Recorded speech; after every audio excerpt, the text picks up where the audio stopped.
মন্ত্রী মন্ত্রী কবুতর, আমি 2 দিনের জন্য বন ভ্রমণে বেড়াতে যেতে চাই। তুমি এই 2 দিন আমার রাজ্যটা দেখে রেখো। রাজামশাই, আপনি কোনো চিন্তা করবেন না। আমি থাকতে আপনার অনুপস্থিতিতে এই রাজ্যের কিচ্ছু হবে না। আপনি নিশ্চিন্ত মনে রাজ্য ভ্রমণে চলে যান। যাক, তোমার কথায় আমি কিছুটা ভরসা পেলাম। তবে আজ থেকে এই রাজ্যের দায়িত্ব তোমার। আমি চললাম বন ভ্রমণে। এই বলে ঈগল রাজা তার মন্ত্রী কবুতরের হাতে রাজ্যের ভার তুলে দিয়ে রাজ্য ভ্রমণে বেরিয়ে পড়ে। রাজা ঈগল বনের এদিক সেদিক ঘুরতে ঘুরতে একটা গুহার সামনে এসে পড়ে।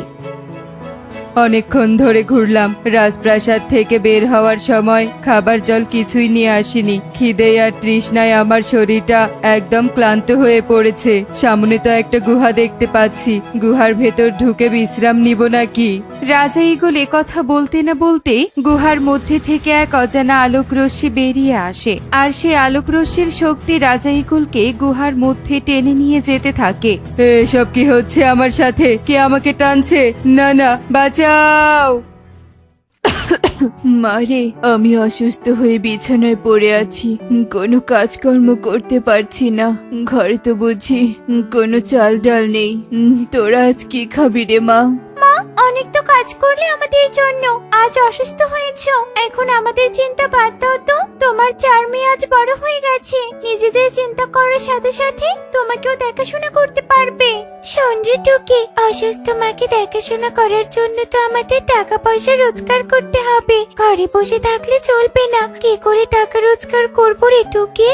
ঘরে তো বেশি টাকা নেই, কিন্তু আমার মাথায় একটা বুদ্ধি আছে। যেটুকু টাকা আছে সেই টাকা দিয়ে চল সবাই মিলে একটা ব্যবসা করি। কি ব্যবসা করবো রে আমরা?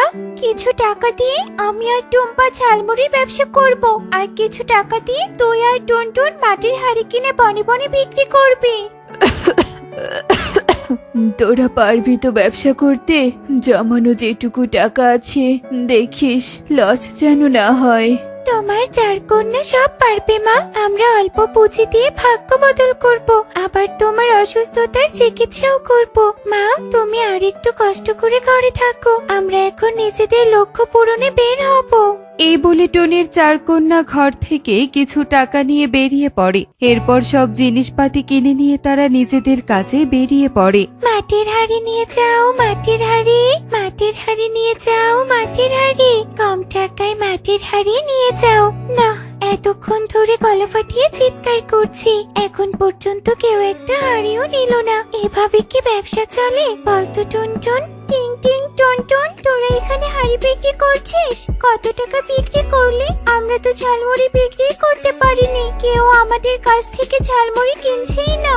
তোকে আমরাও কোনো মাটির হাড়ি বিক্রি করতে পারিনি রে। ব্যবসার শুরুতেই যে আমরা লস করব।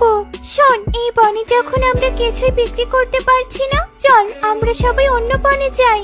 অন্য বনে গিয়ে এই মাটির হাড়ি আর ঝালমুড়ি বিক্রি করব। চল চল, আমরা অন্য বনে রওনা দেই। এই বলে 4 বোনই তাদের ব্যবসার জিনিসপত্র নিয়ে অন্য বনের উদ্দেশ্যে রওনা হয়। হাড়ি নিবে গো হাড়ি, একটি হাড়ির দাম মাত্র 20 টাকা, মাত্র 20 টাকা। হাড়ি নিবে গো হাড়ি। ঝালমুড়ি নিবে গো ঝালমুড়ি, মজার সাথে ঝালমুড়ি। ঝালমুড়ি নিবে গো ঝালমুড়ি। টুকি আর টুম্পা তাদের ঝালমুড়ি সারাদিন বিক্রি করার জন্য ঘুরতে থাকে। এবারও তাদের ঝালমুড়ি বিক্রি হয় না। আবারও 4 বোনের একসাথে দেখা হয়ে যায়। সারাদিন আর এভাবে ঘুরতে পারছি না টুকি, এবার আমাদের কোথাও বসে বিশ্রাম করতে হবে। তারপরে বন ছেড়ে আবার অন্য বনে আমরা ব্যবসা করতে যাব। ওই দেখ, দূরে একটা গুহা দেখা যাচ্ছে। চল ওই গুহার মধ্যে ঢুকে বিশ্রাম নেই।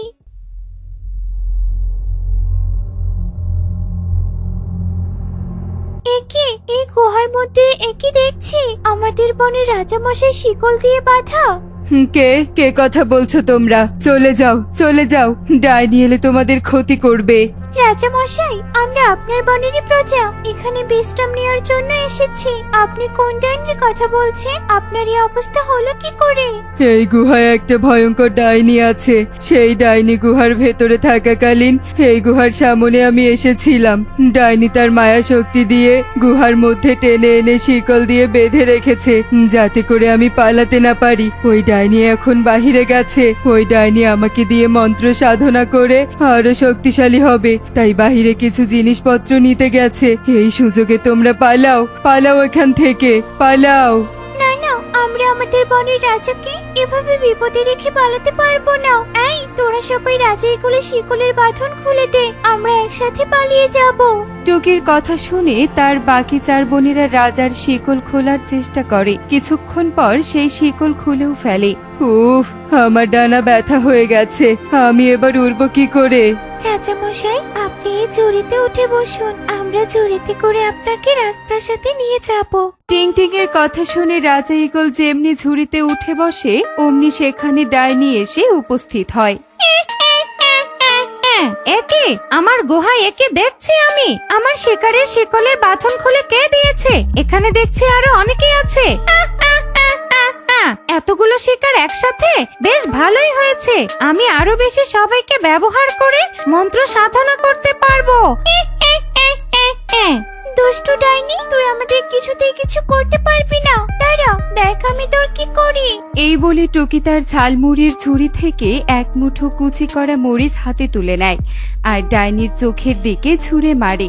ডাইনি তার হাত দিয়ে চোখ ডলতে থাকে আর চিৎকার করে বলতে থাকে, এই আমার চোখে কি ছুঁড়ে দিলি? আমার চোখ চলছে, আমি কিছু দেখতে পাচ্ছি না, আমি কিছু দেখতে পাচ্ছি না। পালাতে হবে, এই সুযোগে আমাদের পালাতে হবে। এই বলে টিং টিং রাজামশাইকে ঝুড়ি সহ পিঠে নিয়ে সবাই সেখান থেকে পালিয়ে যায় এবং নিরাপদে রাজপ্রাসাদে ফিরে আসে। একে রাজামশাই, আপনার কি হাল হয়েছে? এসব আপনি কাদের সাথে করে নিয়ে রাজপ্রাসাদে ফিরেছেন? এই 4 বোন আমার জীবন বাঁচিয়েছে। এই বলে রাজা ঈগল তার মন্ত্রী কবুতরকে সব কথা খুলে বলে। এরপর, রাজামশাই, এবার তবে আমরা আসি। ঘরে আমাদের মা অসুস্থ, ব্যবসার জিনিসপত্র সব গুহার মধ্যে রেখে এসেছি। ওই গুহায় ডাইনি আছে, ওই গুহায় তো আর ফিরতে পারবো না। তাই টাকা রোজগারের জন্য আমাদের আবার নতুন পথ খুঁজতে হবে। দাঁড়াও, তোমরা আমার প্রাণ বাঁচিয়েছো, আমি তো তোমাদের খালি হাতে ফেরাবো না। মন্ত্রী, তুমি আমার রাজকোষ থেকে এত এত সোনার মোহর দাও, যাতে করে এদের সারা জীবন আর কাজ করে খেতে না হয়, এবং এদের সাথে রাজবৈদ্যকেও পাঠিয়ে দাও। রাজবৈদ্যের চিকিৎসায় এদের মা যাতে সুস্থ হয়ে যায়। ঠিক আছে রাজামশাই, আপনি যা বলবেন তাই হবে। আমার রাজতান্ত্রিককেও প্রয়োজন, তাকে ওই গুহায় পাঠিয়ে ডাইনিকে ধ্বংস করতে বলো, যাতে করে আমার রাজ্যের অন্য কেউ আর ওই ডাইনির কবলে না পড়ে।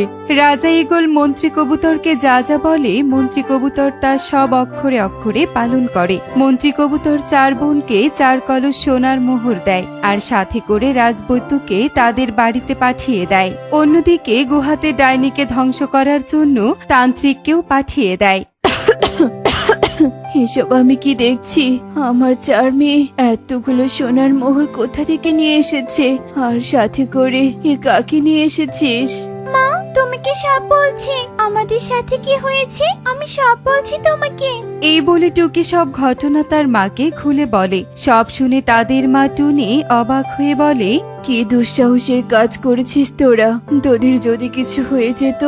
উফ মা, আমাদের কিছুই হবে না। তোমার 4 কন্যা বিপদের সময় সাহস ঝুঁকিয়ে কাজ করতে জানে, আর কোনো কথা নয়। রাজপুত্র মশাই, আমাদের মায়ের চিকিৎসা শুরু করুন। টিং টিং এর কথা শুনে রাজপুত্র টুনির চিকিৎসা শুরু করে। রাজবৈদ্যের বিশুদ্ধ জড়িবুটি খেয়ে টুনি একদম সুস্থ হয়ে যায়। এরপর রাজপুত্র চলে যায়। আমি একদম সুস্থ হয়ে গেছি। দেখ তোরা, দেখ। আমাদের মা সুস্থ হয়ে গেছে, সুস্থ হয়ে গেছে।